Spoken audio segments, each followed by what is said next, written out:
On this day, 1991, Terminator 2 opens in theaters, grossing more than $520 million and winning 4 Academy Awards. Stay down! Go now! We gotta stick together!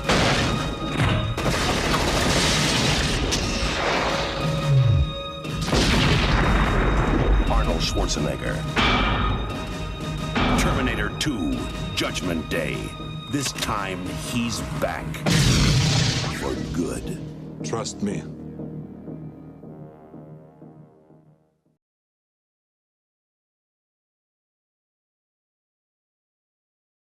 Happy day before Independence Day to one and all. We're back in the car for episode 233 of the Confessions of a Not So Dangerous Mind podcast. I'd like to thank you all for spending some of your July 3rd afternoon with me here in New York. Once again, we're just going to skip past all that promotional jazz and get right to the guts of the episode. Today is the 33rd anniversary of Terminator 2. The greatest sequel ever made. Possibly the greatest action movie ever made, and unquestionably the best summer blockbuster ever. Now, I saw Terminator 2 on its opening day with my grandfather, my beloved Grandpa Nat Cohen, Nathan, bowling alley proprietor, Woodmere Bowling Lanes and Backstage Club, Old Nat, or no, not Old Nat, they called him Old Man Nat. Imagine they called him Old Man Nat when he was still in his 50s. That'd make me feel so great because people used to say, oh, you look like your grandpa. Thank you very much. But Grandpa Nat and me, now the advance buzz on Terminator 2, long before the internet, but the advance buzz was solid. The word leaking out of Hollywood in some of the gossip columns and the Entertainment Weekly style magazines, James Cameron had pulled it off. And he spent a shit ton of money. But nobody was dragging him on this one as they later did with Titanic, where it seemed as if certain segments of Hollywood were hoping that Cameron would fall on his face. And obviously he didn't, except at the Oscars when he kind of acted a little bit like a schmuck, and he's joked about it in recent years that he thought Warren Beatty was going to take a crack at him and knock him out because he was acting like such a jackass on stage. I'm the king of the world. He said, when I said I was the king of the world, Warren Beatty gave me a look I've never seen before. But I was expecting to like Terminator 2. Grandpa Nat wasn't necessarily the biggest science fiction fan, although he was a cerebral kind of a guy. But he liked Terminator, and he was an Arnold Schwarzenegger fan. He had seen Red Heat recently. He liked The Running Man. Running Man was one of those movies he could always put on and watch. He got a big kick out of it. And he enjoyed Twins, which is, a trifle. It's a comedy, but Arnold and Danny made such beautiful movies. Even Junior, because of the two of them, Junior's really not that good, but because it's Arnold and Danny, it works. And even Danny's voice cameo in Last Action Hero is a scream. But I was expecting to like Terminator 2, and I remember the critic, because, you're in Florida in 1991, you don't have access like people would, not that many years later, where you could, at the touch of a button, first on your computer screen and then on your mobile, you have access to dozens and dozens of movie reviews, even before films are released in many cases, if they do preview screenings for critics. But in this particular instance, in the Stone Ages of July 3rd, 1991, all we had were TV advertisements teasing fantastic reviews, Newsweek, whatever it was, Los Angeles Times, Roger Ebert. But you had whatever newspaper on hand. And Grandpa subscribed to the Fort Lauderdale, it's now the Florida Sun Sentinel, but back then it was more specialized. It was the Fort Lauderdale Sun Sentinel. And the Fort Lauderdale Sun Sentinel gave the film 3.5 stars out of 4 and made a point of saying, it's better than you think. It's better than the first one. It's just about perfect. And the special effects are the slickest ever. The slickest ever seen on the big screen, I think, is the direct quote. I don't remember the name of the Sun Sentinel film critic, but that got us both excited to see it. And Grandpa and I, God bless him, Grandpa Nat was still in his 70s at the time. It's hard to believe, but he was still in his 70s on July 3rd, 1991. Grandpa was born April 12, 1913, so he would have been, Jesus, he would have been only 77. He wasn't even about to turn 80. Wow. But we went to a morning screening. Now, in all of the years that I visited Grandpa Nat and Grandma Irene, and Grandma Irene was still around, but her health was not good. She needed constant care, unfortunately. But in all the movies, the films that I saw with Grandpa Nat, the only time we ever went to a morning screening was Terminator 2, which would give you some idea how excited even he was at age 77 to see something different that maybe was unexpected. And we walked out of that theater dazzled. And I will say that watching that movie, and you know someone's an old head when they're old enough to remember a 33-year-old film. I was already 17. So there's a whole generation of people that can only imagine, for real, what it was like to see those special effects. They had been teased. We saw little bits and pieces in the trailer, but you know, the cuts were quick. You couldn't really get a full look at exactly what we were going to be presented with in total. But I can tell you that first crowd, 10 a.m. screening on the morning of Friday, July 3rd, 1991, it was almost packed, which would give you an idea the film was going to be a runaway hit, which it very much was. 520 plus million in its first go around at the box office, which would be a great number now. So think about time value of money, 33 years ago, inflation, all of the stuff that people love to scream about. It would have cracked $1 billion today. Easy. It would have cracked $1 billion. But the reactions to the people in the seats, to the special effects, the first time the T-1000 morphs, and then the further morphing, the escape from the mental institution. When I tell you this was as in it a crowd as I have ever experienced in cinemas, where they were with every beat, and whenever there was a special effect or a stunt that took us by surprise, there were audible gasps in the theater.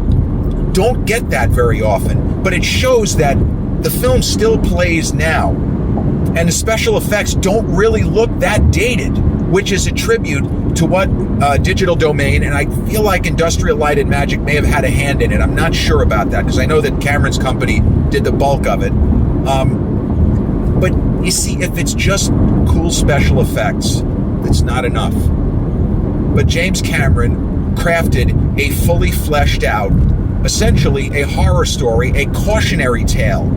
And his screenplay for Terminator 2, I would argue, is better than the screenplay for Titanic.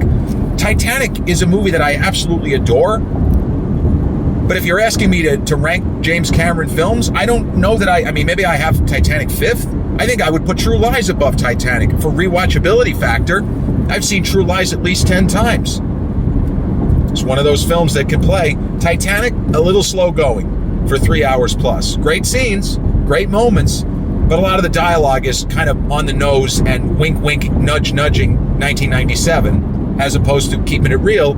And it's, 1912. Terminator 2, though, was one of those movies that was so good the first time. When I got home to Woodbury, Dad and I went. The first day that I got back, he said, "You want to see it again?" Now, I give my old man credit. My dad didn't like going to the movies alone. He did it, he told me, in the 60s when he got out of the Army. He went to the movies a bunch of times. In fact, the day after he got out of the Army, he saw John Frankenheimer's Seconds, the kind of postmodern sci-fi mystery thriller cinema verite movies, a lot of different things. It's brilliant.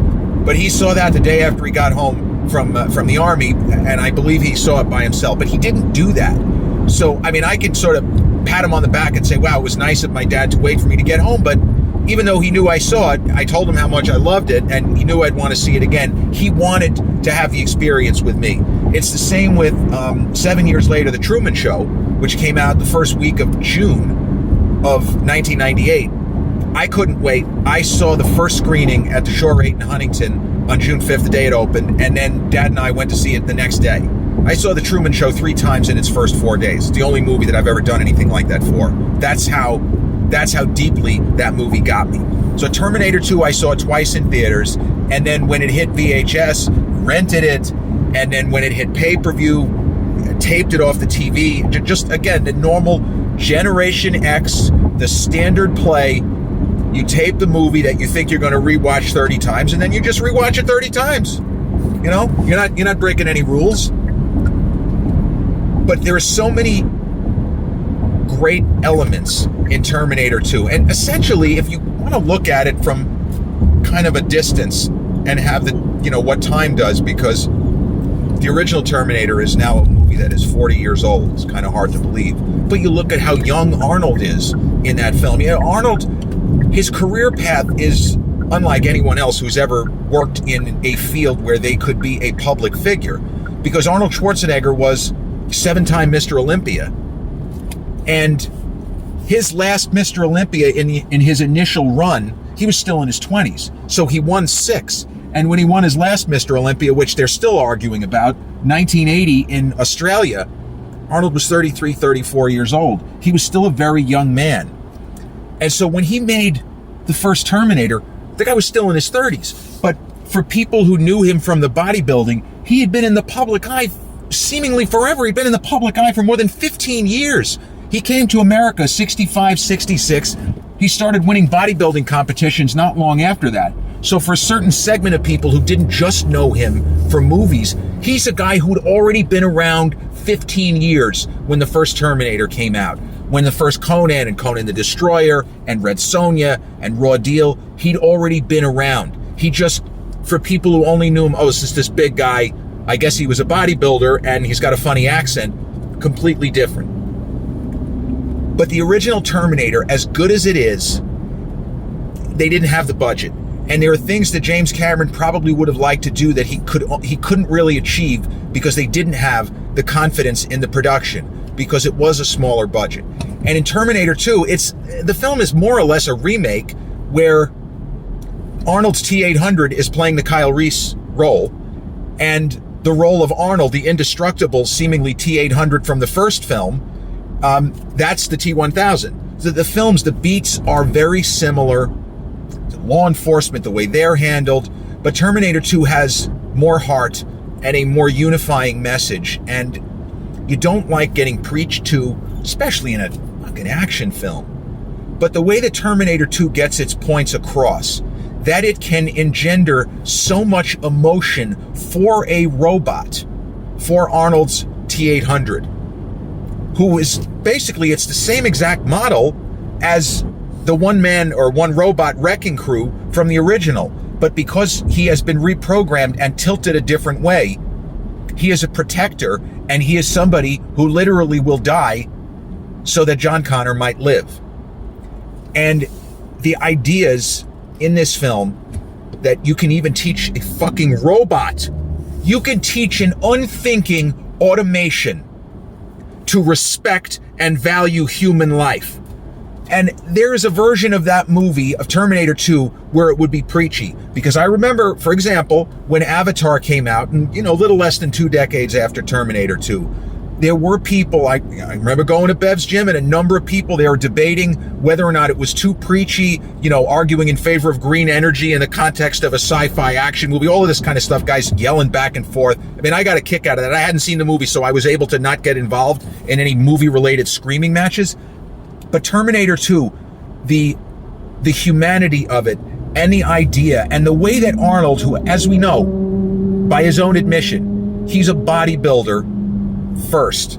He was a guy who became famous not because he was Laurence Olivier, but because he had become a world-renowned bodybuilder. He's a character. He had an incredible amount of charisma that everybody who met him when he was a younger man wanted to be his friend, and not just because he was so damn big.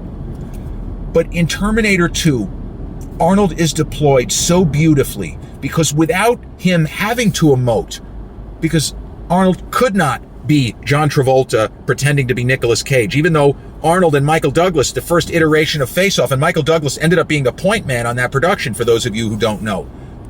Douglas Ruther Productions, they were the key non-studio producers. Michael Douglas was at the premiere. I remember people thinking, what the fuck is he doing there? Well, without him, there's no movie. The original idea for Face Off was that it was going to be Michael Douglas and Arnold, and that didn't work out. But I don't think that it would have worked. I don't think that it would have worked anywhere near as well as the two very resourceful actors they ended up getting, John Travolta and Nicolas Cage. But as narrow a range as Arnold can play, he's actually better at comedy than drama, if we're being honest, because he is really funny in movies like Twins. His comic timing is fantastic. But he's able to make us care for this robot with a gesture, a moment of understanding, and that incredible moment where he smiles as he has disabled and injured, but not terribly, a bunch of police officers, where really they're not in the wrong. And he gets the slightest smile before they start shooting at him. And even a tiny moment like that, which is not really a question of acting ability, but it's a question of, we've seen this character, a fucking robot, grow and change over the course of the story, and his interactions with the humans, whether it's Sarah Connor, whether it's her son John, whether it's Joe Morton's character Miles Dyson and his family, what he has seen, as he puts it in the movie, his microprocessor is a neural net computer. The more he's exposed to humans, the more he learns. So he happened to be protecting, I hate to say it this way, good and kind and decent John Connor. And Sarah Connor, who seems to stray from the path, and she almost becomes a Terminator herself in human form, but she realizes, yes, Miles Bennett Dyson and men like him were responsible in the initial version of this Matrix, where the world is going to end August 31st, 1997, or whatever the fuck the day was. But we can't do Minority Report. We can't kill this guy because we know what's going to happen. It hasn't happened yet. That's one of the things that makes Minority Report such a fucked up film, is because it kind of goes against the idea of free will. Because you can't tell me that I have any free will if you're fucking telling me what I'm already going to do. If you're saying it's preordained what I'm going to do, and the Matrix gets into the same thing. You're not here to make a choice. You're here because you've already made that choice. But Terminator 2 is never preachy, and it never bogs down for huge chunks of dialogue. This is not that movie. We get the exposition as the characters are in motion. And James Cameron, one of his great gifts, and Steven Spielberg, you can put the two of them are together in terms of how they stage and frame action sequences. There is such an amazing kineticism in Terminator 2. And we get pieces of plot. We get necessary information while the characters are on the run. And that is ingenious. And a movie is so much better for the fact that it never slows down. And James Cameron has talked about how what he considers the slow stuff in the movie, and he's never really said, I think he likes the theatrical cut just fine. The extended editions, showing Sarah Connor as an old lady, maybe he likes that, maybe he doesn't, as far as is it better. But what Cameron was able to do there, he said, by him even saying that he feels that the film, if it has a slowdown, the slowdown is after they rescue Sarah, when they make that unbelievable escape from the mental asylum, and then they take refuge with Arturo and his kind of band of merry men, where they weaponize and they get all their stuff to ultimately, well, we don't know what they're going to do, but then they go to Dyson, and then the final act kicks in. But all of that, it feels earned. And even in those scenes, even in the lighter moments, Arnold he's not a character of fun, although "Hasta la vista, baby" became a big catchphrase at the time. But he's not a character of fun. The film takes him seriously. Arnold may be having fun. He's not winking at the audience. And when we assess this narrative, this is a very serious story where a lot of awful things happen. And the T-800 essentially lives a lifetime in a matter of days. And I remember when I saw the movie, and this is to the credit of critics of the day, I read that, as I say, the review from the Sun Sentinel, and people on TV were talking about it, but I didn't really get any spoilers. the biggest spoiler was something that Arnold had actually talked about on the late night talk shows. So Arnold made the talk show rounds. And James Cameron, nobody at the studio said, here's what we want you to talk about and don't talk about this. Nobody said anything to Arnold. And the truth is that even with all of the success that he'd had, biggest box office star in the world already, with all of Arnold's success, and he was, what was he, 40? He was 44. I think he was 44, 43 going on 44. With all of the success, he had actualized his dream as a kid growing up in Austria, that he was going to come to America and he was going to become a bodybuilding champion and an actor. And maybe someday he would get into politics. He dreamed very big and he exceeded every expectation. But even with that, with the unbelievable life he had led just up to that point, he was so excited because, yeah, it was great. He played the bad guy, but he was so excited to play the good guy that he went on all the talk shows and he blabbed it. In this movie, I played a good Terminator. In the first movie, I killed 19 people. Whatever it was that he said. But you couldn't miss the enthusiasm and the esprit de corps of how jacked up he was, that he was able to talk about it, and that I play a good guy in this movie. Credit to Jim for figuring this out, because I certainly wasn't expecting it. And so you can find the interviews I speak of on YouTube, whether it was when he went on with Carson, I don't know if it was Carson, Leno might have been filling in, or Letterman, but especially Arsenio Hall. And on Arsenio, Arnold had a thing, and it was kind of joking around, where he kept referring to Terminator 2 as the biggest movie of the summer. So I went into Terminator 2 knowing that Arnold was a good guy, because the very first trailer, well, the first teaser trailer, which is kind of funny because Arnold's hair doesn't look like the crew cut Terminator hair. It's the haircut that he had for Kindergarten Cop. He shot the footage, the teaser of Terminator 2, which was released along with Total Recall when Total Recall came out in June of 1990. But he shot the teaser. He didn't have the crew cut. He had a normal length of hair. And if you look quickly in the trailer, you say, well, what the fuck? Why does he have gel in his hair? He didn't. It's just that his hair was longer than it should have been. But the movie is not set up for you to know that Arnold is the good Terminator. So in a sense, he kind of spoiled what could be a really good surprise. So I knew that Arnold was the good Terminator, and I was excited for that because I didn't understand how it was going to work. My 17-year-old brain didn't calculate, oh, well, in the future that John Connor is going to reprogram it or whatever, he's going to steal one of the robots. But it all works. And Val Kilmer, at a certain point in time, allegedly, was in talks to play the T-1000. And supposedly, Arnold said, I love Val, but I think that we should go with an unknown actor here. And James Cameron acquiesced. But if you believe in the story, Val Kilmer had a problem with Arnold after that. He had a problem with Arnold. And when the Batman movie, what became the disastrous Batman and Robin, it was kind of smart for Val Kilmer to jump ship. But when Val Kilmer found out, hey, we're going to have Arnold as Mr. Freeze, Val basically said, well, fuck this. I don't want to work with that guy. He screwed me over on, whatever he said. I don't know what but it was something like that. Getting Robert Patrick was nothing less than a stroke of genius, because he had the right look. And as we've seen, he's had a terrific career. Robert Patrick's a really fine film actor. And he's done a lot more than just play an emotionless, nice-looking, all-American boy who's not really a nice-looking all-American boy. He's a murderous robot. But his performance is great. And I would say that James Cameron not even getting the courtesy of a Best Director nomination, given what he did for Terminator 2, give me a fucking break. I mean, we could talk Jonathan Demme, who ended up winning Best Director for Silence of the Lambs. We could even talk Lawrence Kasdan for JFK. Oliver Stone for JFK. Lawrence Kasdan for Grand Canyon. Barry Levinson for Bugsy. The big names from that year. Barbra Streisand didn't get nominated for The Prince of Tides. Like butter.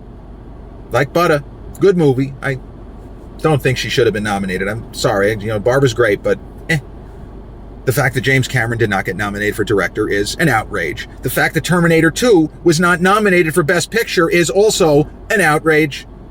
It should have had Beauty and the Beast's Best Picture nomination. Are we kidding here? Is this for real?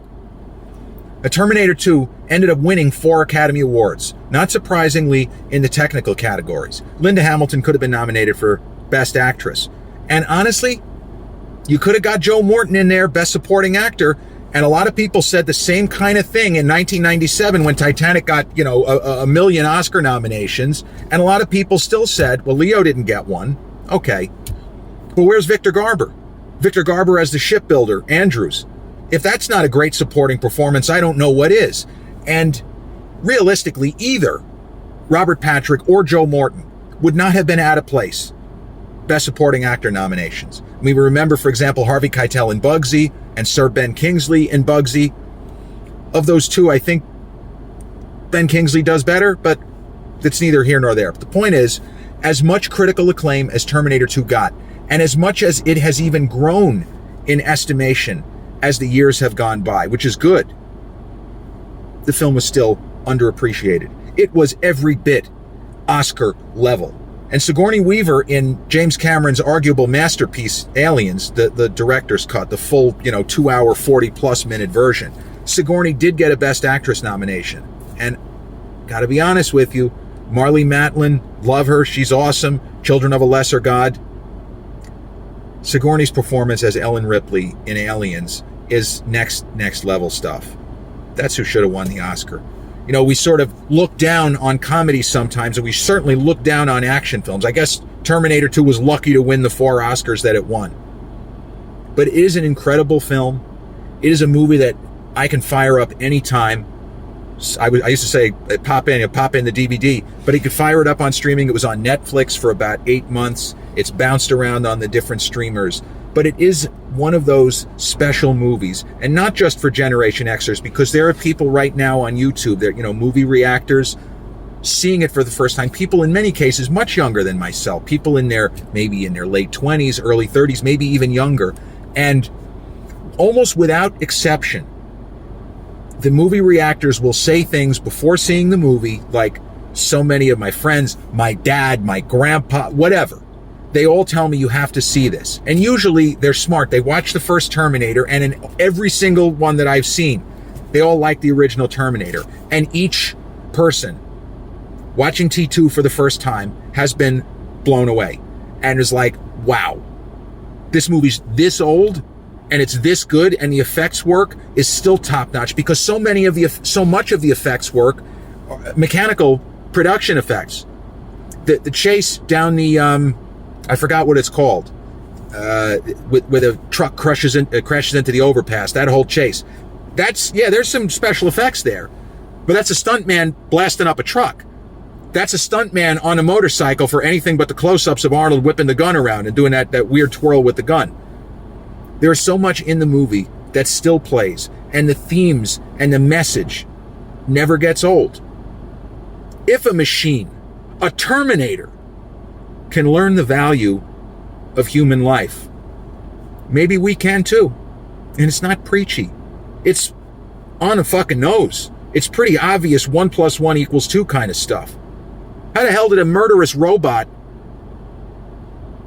how did he come to appreciate and understand why you can't just indiscriminately kill humans? How? Because of the company that he kept for as long as he was here. As he jokes towards the end that he needs a vacation. Well, unfortunately for young John Connor, it has to be a permanent vacation, because it must end right there. And in a kind of Dirty Harry sort of way, because the original Dirty Harry appears to have a definitive ending where Harry Callahan gives the double middle-fingered salute to San Francisco Police Department. It's all over. That's it. He has to go down for the dirt nap, or in this case, the 1,000,000-degree molten steel nap. But it is an extraordinary film. If you haven't seen it, you have to. Terminator 2 is as good an action movie as has ever been made, as good a summer popcorn munching movie as has ever been made. And if you want to say it's James Cameron's masterpiece, I'll always say Aliens, but I really can't take issue with it, because Terminator 2 is that fucking good. It is a masterpiece from first frame to last. This has been episode number 233 of the Confessions of a Not So Dangerous Mind podcast. I'd like to thank you all for spending some of this Wednesday afternoon, day before July 4th with me here in New York. If you check out this episode on the YouTube channel, haven't done so already, please click like, subscribe, comment, share, turn on those notifications. Or if you catch this episode on the audio platforms such as Spotify or iTunes, same general rule applies. Click like, subscribe, share, and turn on those notifications. I'll be back with episode 234 real soon. Until then, I'll be back. Peace.